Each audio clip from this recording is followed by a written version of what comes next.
Hey everyone, welcome to today's Explainer. I am so excited to have you here, because today, we're unpacking one of the most fascinating, kind of mysterious, and honestly wildly impactful stories from the ancient world.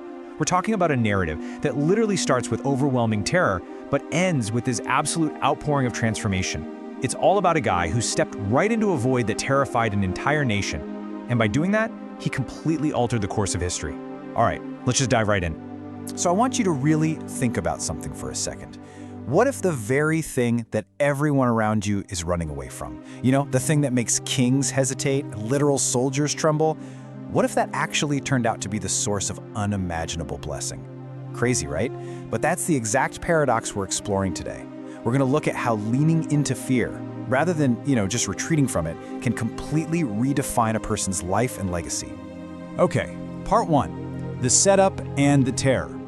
We really need to understand the ark to get how this whole unimaginable blessing even came about.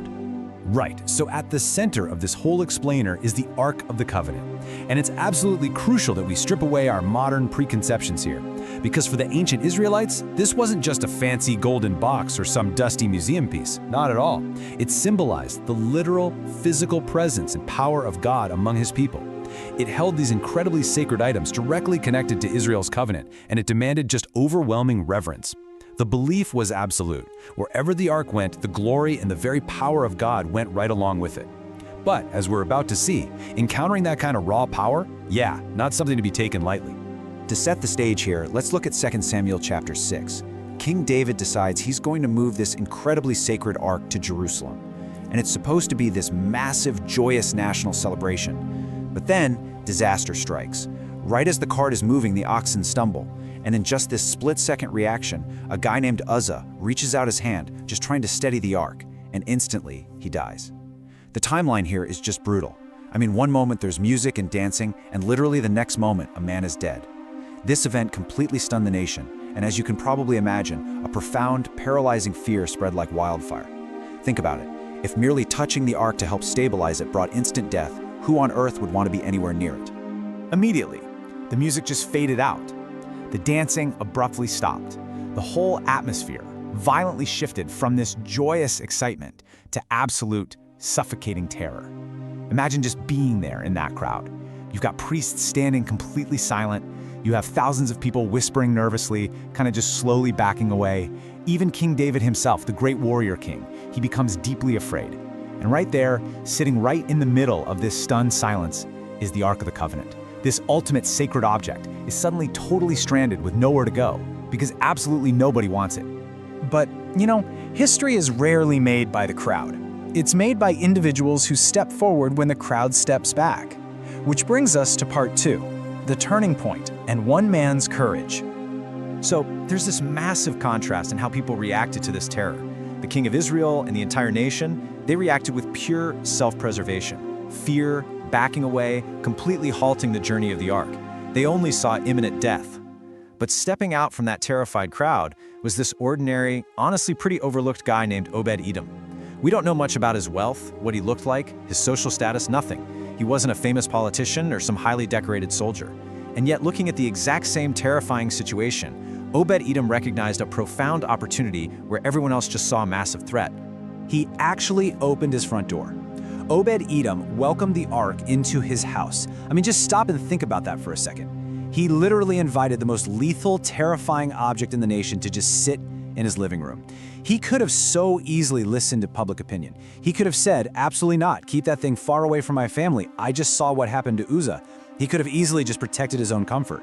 But somewhere deep down, Obed-Edom made a calculation. He believed that hosting God's presence was worth infinitely more than just surrendering to his fear. So what actually happens when an ordinary person makes a decision that brave? Well, let's look at part three, the transformation and ripple effect, a life transformed. 3 months. For 3 whole months, the most feared, powerful artifact in the ancient world sat right there in Obed-Edom's living room. The entire nation was probably holding its breath, just waiting to hear news of his home's absolute destruction. But the results? They completely defied the fearful expectations of the crowd. Instead of disaster or judgment, the absolute opposite occurred. His family prospered and his home absolutely flourished. Maybe his crops multiplied, maybe his livestock increased, or maybe just this unexplainable peace filled his household. But most importantly, his life became living proof that God's presence is not meant to destroy the faithful, but to totally transform them. His priorities permanently shifted. In fact, the source text suggests that later in life, Obed-Edom actually continued serving near the ark. He didn't just host it, get his blessing, and then move on. No, he was permanently changed. He discovered the true meaning was just far greater than mere comfort. And Obed-Edom's courage didn't just stay contained within his four walls. It created this massive, undeniable ripple effect. First, the blessing on his household became totally undeniable to his neighbors.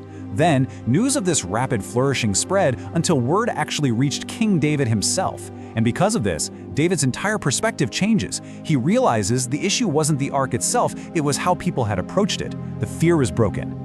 And finally, entirely encouraged by this one man's experience, David brings the ark to Jerusalem with the joyous celebration and worship it was always meant to have. Just like that, one man's faith completely restored the confidence of an entire nation. Which brings us to a really powerful quote from our source material. Hidden obedience often produces visible impact.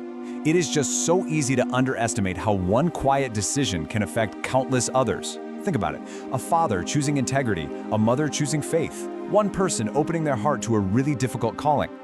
These seemingly hidden moments of obedience, they can change generations, transform family legacies, and literally inspire entire communities. Now, you might be wondering, what does an artifact from thousands of years ago have to do with me? Let's bridge this ancient account to our lives today in Part 4, the modern application, Fear versus Faith. The truth is, Obed-Edom teaches a lesson that our society desperately needs right now. We live in an era that is absolutely obsessed with safety, control, and predictability. Seriously, just like those terrified Israelites backing away from the ark, we constantly pull away from situations that seem even a little uncertain. We avoid commitment because, well, it feels too risky. We avoid hard truths because they're uncomfortable. And we avoid true spiritual surrender because it feels like a threat to our personal independence. We're essentially running away from the very things that could heal and bless us, simply because we can't control them.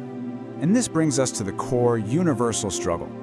Fear dictates that we spend our lives avoiding discomfort, dodging uncertainty, and minimizing risk at all costs. But faith?